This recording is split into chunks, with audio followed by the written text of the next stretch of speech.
kita akan ngebahas teknis untuk bisa menghijrahkan status dengan melobi langit. Dengan doa. Kan katanya doa itu bisa mengubah takdir, benar? Benar nggak tuh? Allah yang mengubah takdir dengan doa.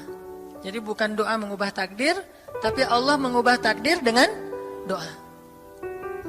Dan takdir itu bisa dirubah-rubah. Suka-suka Allah dong. Orang Allah yang nulis takdir, yamhullahu ma yasha'u wa yuthbit, kata Allah. Allah bisa menghapus apa yang Dia tulis dan bisa menetapkan.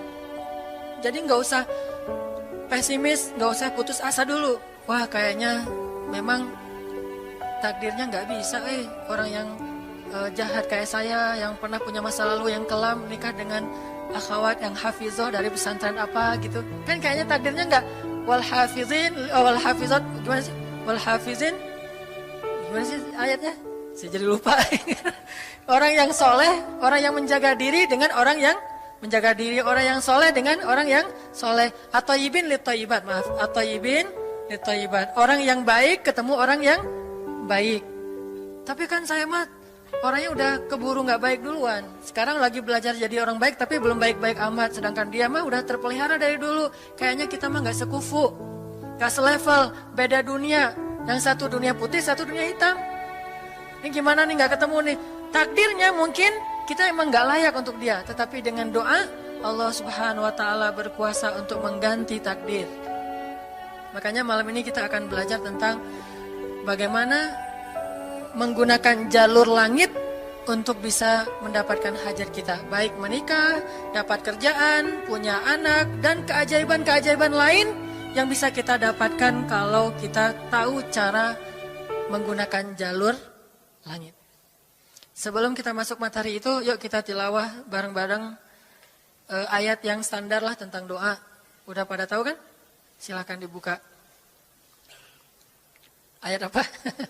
Surat Al-Baqarah ayat 186. Itu standar banget kalau bab doa. Surat Al-Baqarah ayat 186.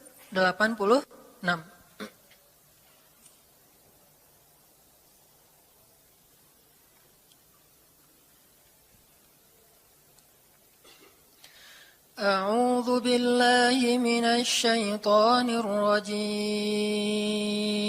Enggak?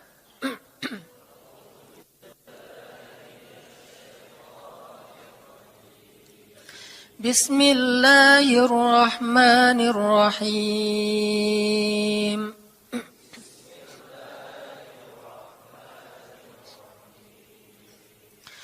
Wa idza sa'alaka 'ibadi 'anni fa inni qarib.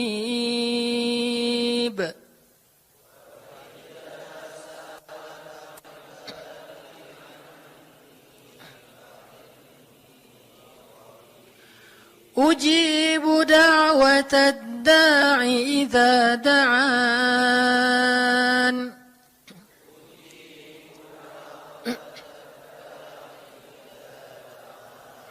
Falyastajibu li wal yu'minu bi la'allahum yarshudun.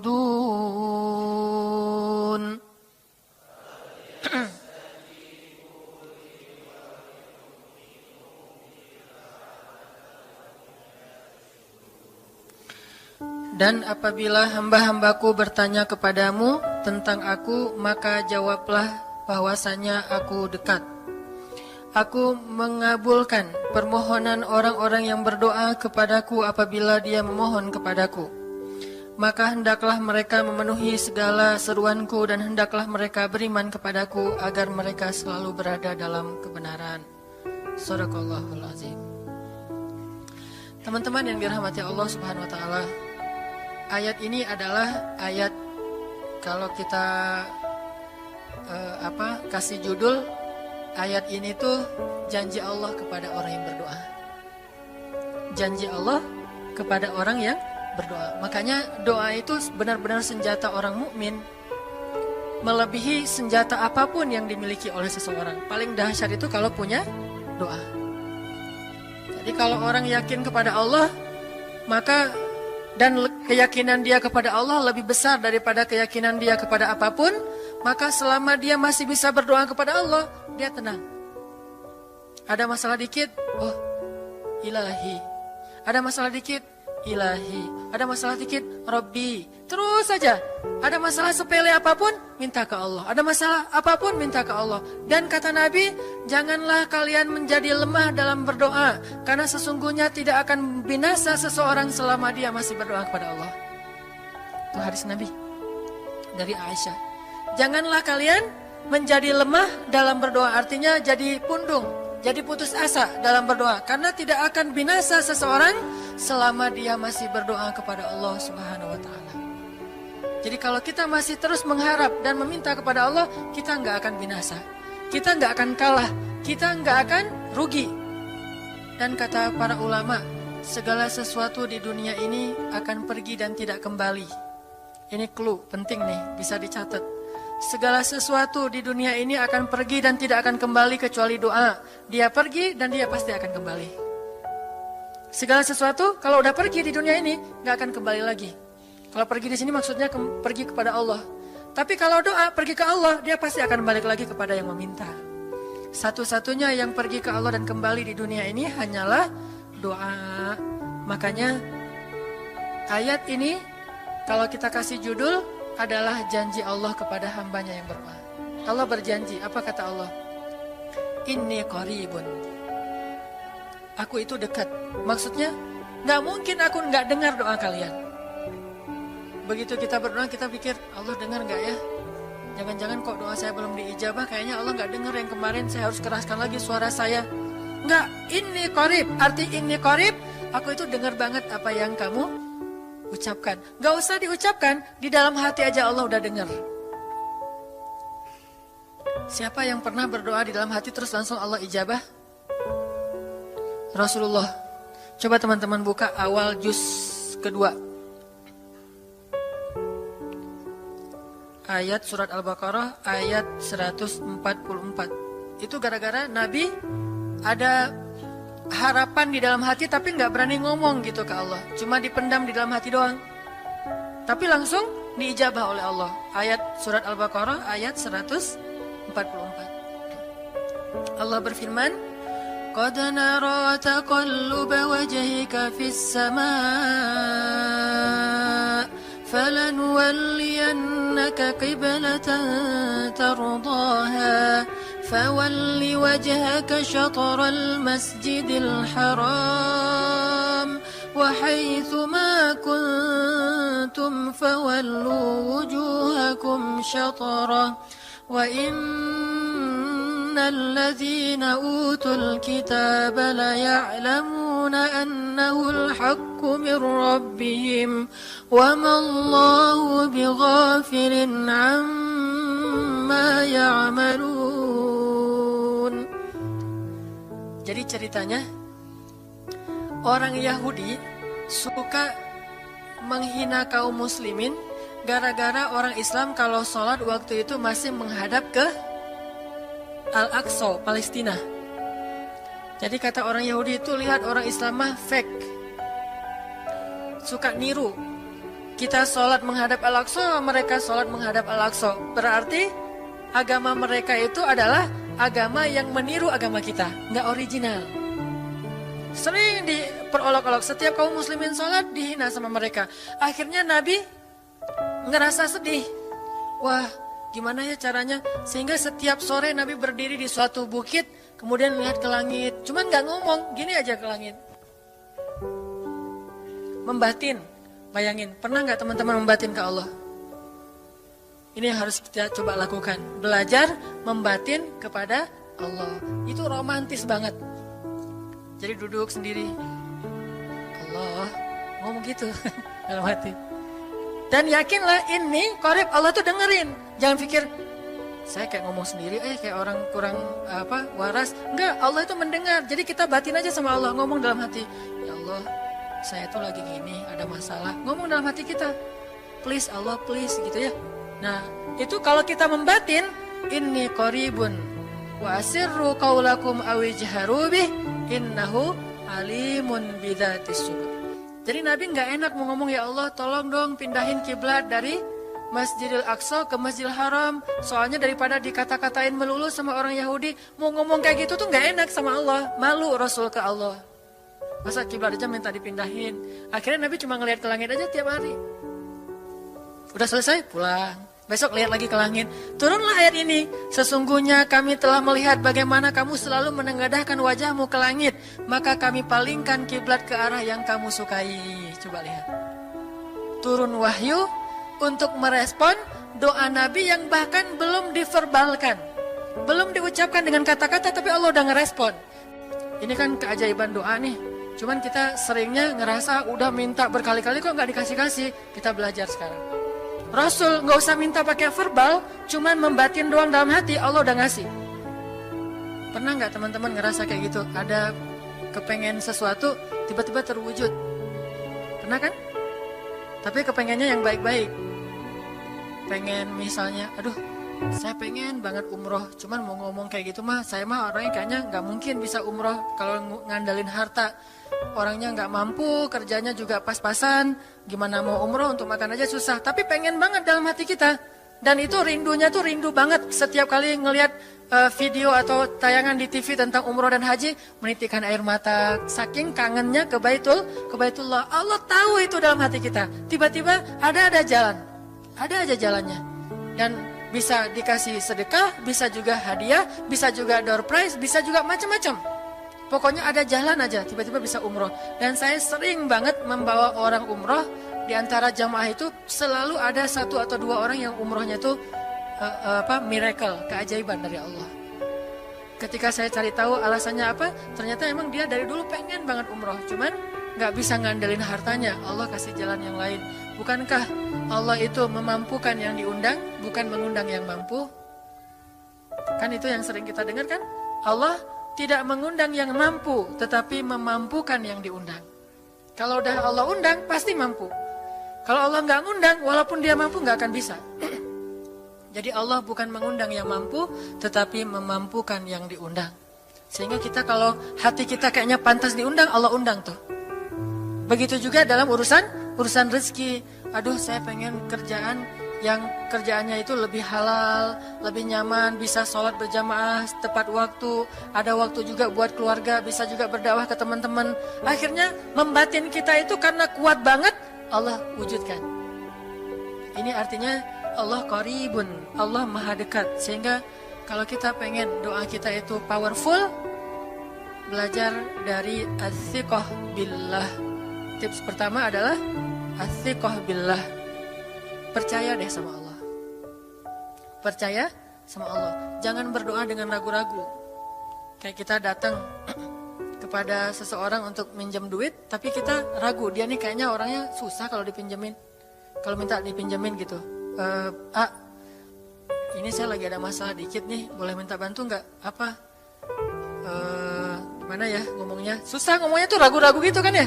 Akhirnya kita ngomongnya tuh nggak enak, nggak nyaman, membuat dia juga ngasih ke kita juga ragu-ragu. Akhirnya nggak nyaman tuh hubungan kita sama dia. Tapi kalau kita yakin banget sama dia orangnya baik, kalaupun dia nggak ngasih dengan cara yang kita minta, kita yakin bahwa dia tuh pasti akan nolong kita. Sehingga kita akan curhat masalah kita itu dengan tulus.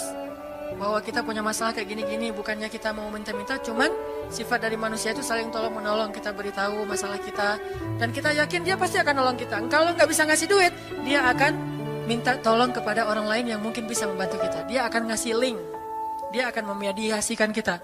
Oh, aduh maaf ya, saya juga lagi sekarang lagi butuh uang, ini lagi nabung-nabung juga, sama kita mah lagi sama-sama pengen hijrah status. Cuman nih saya kenal ada temen nih yang dia alhamdulillah orangnya tuh suka banget bantu orang lain. Mungkin saya bisa merekomendasikan, saya bisa bantu kamu, ayo kita jalan bareng, ngomong sama temannya. Pokoknya kita yakin dia bisa nolong. Nah kalau kita yakin, percaya sama Allah, Allah itu gak butuh perantara. Allah bisa nolong kita dengan cara apapun. Walaupun takdirnya udah ditulis, kamu tuh gak akan punya istri sampai meninggal dunia. Ya Allah masa gitu sih, gak akan punya istri. Ya Allah, tapi gimana masa saya mau hidup sendiri terus? Kamu gak akan punya istri, kata malaikat teh. Ini orang doanya katakan malaikat dengerin doa kita ya. Kalau di hati malaikat nggak tahu, tapi kalau di lisan kita doa, ya Allah beri saya seorang suami yang benar-benar bisa mendidik agama saya. Kata malaikat, Neng, Ganti doa yang lain aja tuh Neng. Itu mah takdirnya udah ditulis, Neng gak akan punya suami. Kata malaikat. Kita mah walaupun malaikat ngomong gitu, biarin aja. Ya Allah, Engkau Maha Rahman, Maha Wadud, Engkau bisa mengubah takdir. Kata malaikat, ya juga sih. Cuman takdirnya udah ditulis Neng. Ya Allah, terus aja tiba-tiba. Tok, Assalamualaikum, Waalaikumsalam. Ayahnya nemuin, ternyata pas kita nguping dari kamar, wah itulah calon pangeran kita yang datang untuk melamar kita, calon raja, calon imam. Malaikat heran-heran, wah subhanallah nih si Neng ini gak putus asa dalam meminta. Kita juga gitu, doa aja terus. Walaupun takdirnya sudah ditulis, karena Allah bisa mengubah takdir lewat doa dan harapan. Masih ingat cerita seorang ibu di zaman Nabi Musa dulu? Yang datang kepada Nabi Musa bilang, ya Nabi Allah, ya Kalim Allah, saya gak punya anak, udah tua kayak gini, bisa gak ya saya minta tolong Nabi Musa doa kepada Allah supaya saya punya anak. Kata Nabi Musa, bisa aja sih, gak apa-apa ibu, ya udah saya doain, ya Allah ini ada ibu minta anak. Kata Allah, ya Musa bilang ke dia gak akan punya anak, itu sudah takdirnya. Kata Nabi Musa, ibu maaf, udah ada jawaban nih dari Allah. Gimana ya Nabi Musa? Allah bilang takdir ibu gak akan punya anak. Oh gitu ya, ya udah deh pulang. Sampai di rumah, ya Rahim, ya Rahim, doa aja terus. Besok datang lagi, karena dia pengen tahu kabar dari langit. Nabi Musa itu bisa bicara ke langit. Ya Nabi Allah, saya mau tahu nih, kira-kira Allah sudah memperkenalkan belum ya permintaan saya? Permintaan apa? Pengen punya anak. Tapi kan kemarin udah, kata Allah takdirnya gak akan punya anak. Ya coba aja dulu sekali lagi, siapa tahu sudah mau, sekarang Allah memperkenankan. Wah ini benar-benar dia husnuzan sama Allah, siqah, percaya sama Allah. Gak percaya kepada yang lain, percaya sama Allah aja. Nabi Musa karena udah terus aja direngekin minta gitu, Nabi Musa bilang, ya Allah ini ada ibu yang kemarin, gimana dong ya Allah? Kata Nabi Musa, kata Allah, ya Musa takdirnya dia gak akan punya anak. Bilang sama dia, ibu udah terima aja takdir ibu gak akan punya anak. Oh ya, pulang lagi. Ya Rahim, terus aja sepanjang malam, sepanjang hari doa. Berhari-hari datang lagi kepada Nabi Musa. Ya Nabi Allah, udah berubah belum? Udah mau belum Allah ngasih saya anak? Kan udah kemarin takdirnya, tapi coba lagi sekali lagi aja. Nabi Musa minta lagi ke Allah, kata Allah masih yang sama, pulang lagi. Gak datang-datang lagi ke Nabi Musa. Setelah beberapa bulan, datang-datang bawa bayi. Assalamualaikum, sudah semangat sekarang, beda gitu ya. Kalau dulu Assalamualaikum, melas gitu ya. Sekarang Assalamualaikum, Nabi Musa. Kata ibu, ibu yang kemarin? Ya itu siapa? Anak saya. Anak ibu? Anak kandung maksudnya, bukan nyuri. Nggak, anak kandung saya ini Nabi Musa. Wah, Nabi Musa nggak wah sih, subhanallah kalau Nabi Musa. Kalau saya mah wah gitu ya. Kalau Nabi Musa, Masya Allah. Nabi Musa tanya ke Allah, ya Allah, itu ibu yang kemarin katanya takdir nggak akan punya anak, kok bisa punya anak? Ceritanya gimana Allah? Ceritain dong, saya kok nggak update gitu informasinya. Kata Nabi Musa, Allah ngasih update. Kata Allah, Musa, setiap kali aku bilang dia gak akan punya anak, dia terus berdoa dengan menyebut Ya Rahim, Ya Rahim. Allah itu kan senang banget dipuji, dan Allah lebih berhak untuk dipuji. Kalau kita senang dipuji gak baik, kalau Allah senang dipuji emang punya hak untuk dipuji kan. Allah senang dipuji. Dia bilang Ya Rahim, kamu bilang gak akan punya anak, dia bilang Ya Rahim, terus saja berharap. Wahai Musa, sesungguhnya rahmatku mendahului takdir. Rahmatku mendahului takdir. Akhirnya dengan sifat rahim, Allah mengubah takdir ibu ini. Walaupun secara ilmiah gak mungkin punya anak karena sudah menopause. Tetapi Allah yang memiliki kekuasaan atas segala sesuatu. Nah, tips pertama adalah kalau kita pengen doanya powerful, melahirkan mukjizat dan keajaiban, adalah ats-tsiqah billah. Harus percaya sama Allah. Pertama, percaya bahwa Allah Subhanahu wa taala itu Maha Kuasa mengubah apapun yang dia kehendaki. Apa yang Allah ingin, Masya Allah, kan pasti terjadi. Wa man lam yasha, lam yakun. Kalau Allah gak pengen, gak akan terjadi.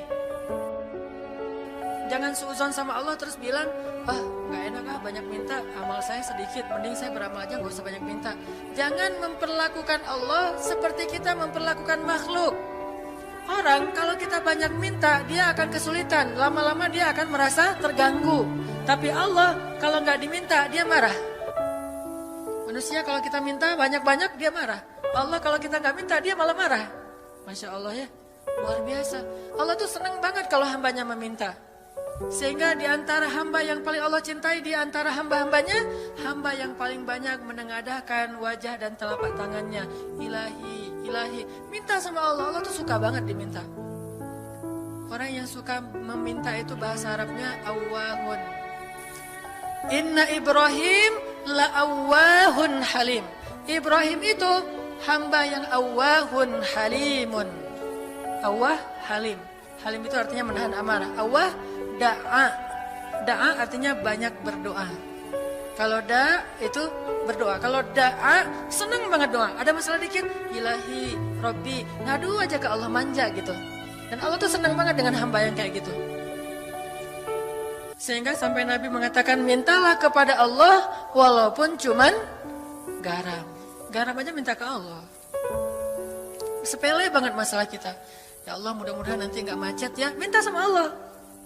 Kok macet ya Allah? Ya biar kita sabar. Udah tahu jam macet berangkatnya telat gitu ya. Jangan salahin Allah. Tapi minta, bilang, biasakan kita tuh komunikasi sama Allah dengan manja.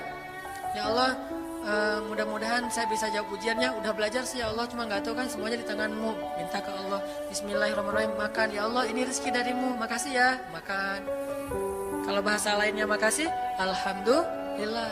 Alhamdulillahilladzi at'amani hadza wa razaqanihi min ghairi haulin minni wala quwwah. Hafal gak? Kalau nggak hafal, udah aja bismillah lah. Alhamdulillah gitu. Bismillah ya Allah, Masya Allah ini rezeki darimu. Udah selesai makan, udah sendawa gitu. Alhamdulillah, Allah baik banget. Ngomong sama Allah, sering-sering komunikasi sama Allah. Dan Allah itu wa huwa ma'akum aina ma kuntum. Dia bersama kalian dimanapun kalian berada. Bersama ya, bukan ada. Kalau ada itu beda. Allah di mana-mana itu beda.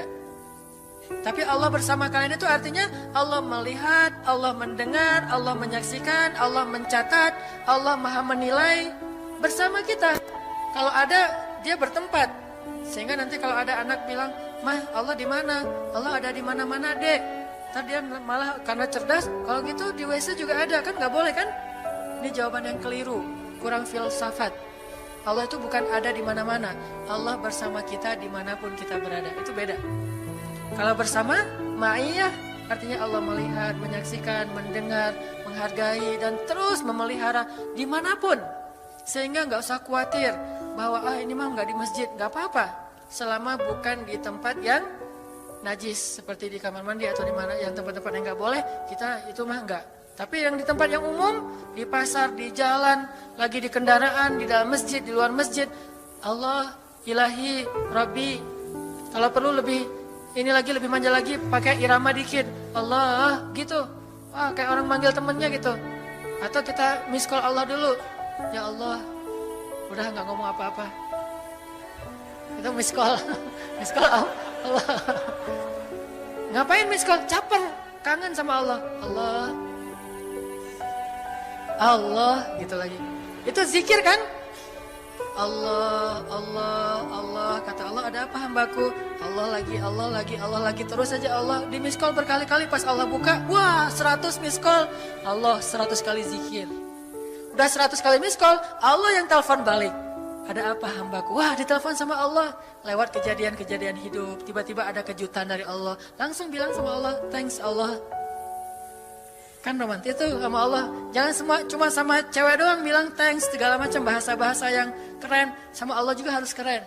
Tapi setelah thanks, alhamdulillah, karena itu yang paling baik. Intinya harus percaya sama Allah. Allah tuh seneng banget didoain, kita berdoa kepadanya gitu. Allah tuh senang. Terus makna percaya sama Allah juga, kita percaya bahwa Allah itu nggak akan ngecewain orang yang berdoa.